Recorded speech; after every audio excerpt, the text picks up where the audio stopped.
Hello.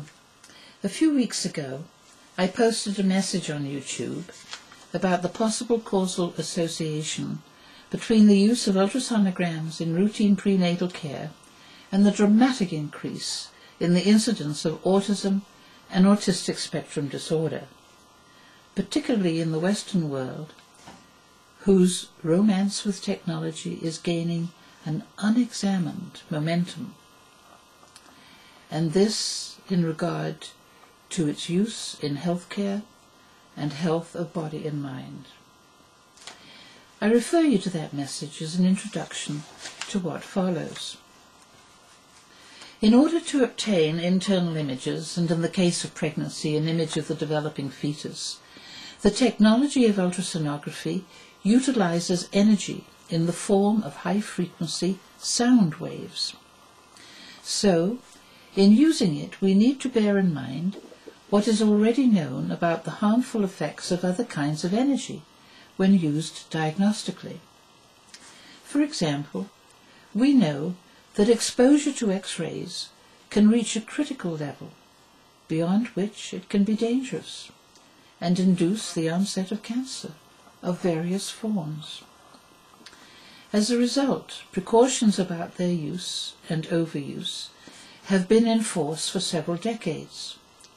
However, nowadays X-rays are but a slice of the energy frequencies that are used, having been overtaken by CAT scans, MRIs, and other modalities.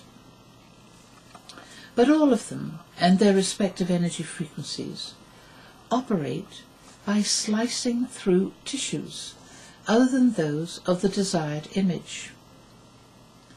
Somehow, in our exuberance at what they can tell us diagnostically, we have bypassed appropriate concerns and inquiries over their propensity to cause unintended damage of the tissues they penetrate, and in the case of the babe in the womb, possible disruption of normal development. Available research indicates that we urgently need to give attention to these possibilities and to their short and long-term unintended consequences, that is, unintended consequences, so that if necessary we can develop guidelines for their safe use.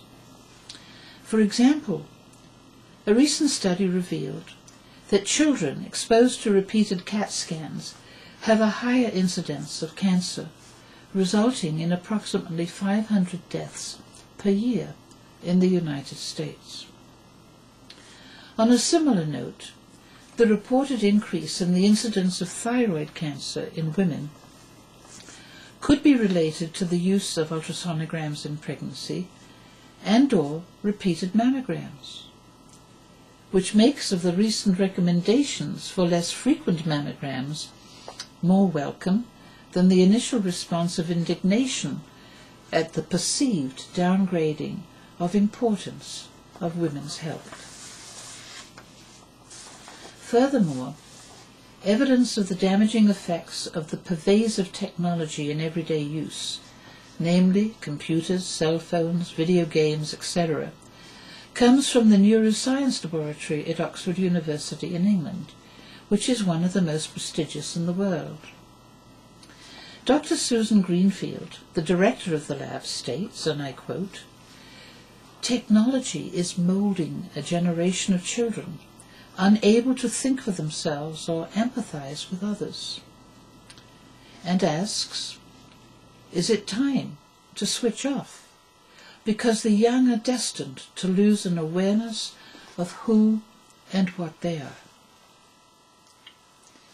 She traces these effects to changes in the nerve circuitries in the brain and the consequent changes in brain chemistry. The brain, she says, is exquisitely malleable, and a significant alteration in our environment has consequences not only for the individual, but for society at large. She asserts that the time is now to explore the impacts of these technologies, to which I would add the urgency to determine the effects of ultrasonograms on the developing fetus.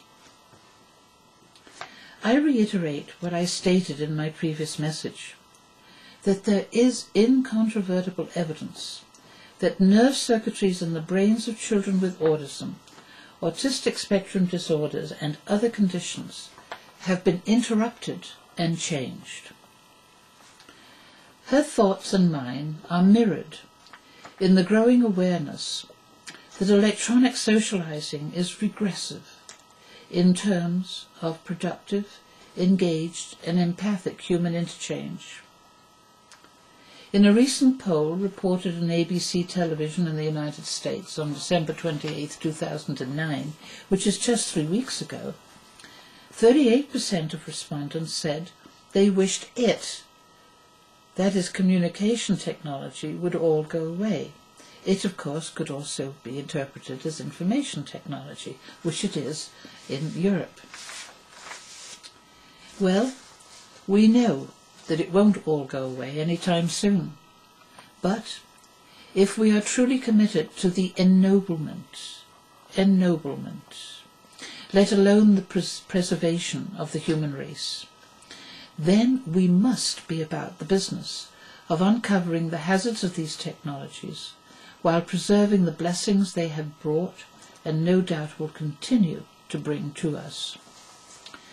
Therefore, I register another plea for immediate research that will uncover these hazards, particularly as they affect babes in the womb and future generations.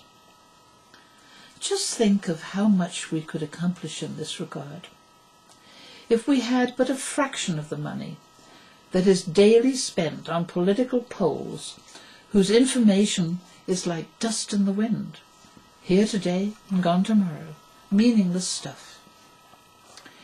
If we truly believe in the sanctity of life, then preserving it as it has marvellously become should be the single most important item in every government's agenda.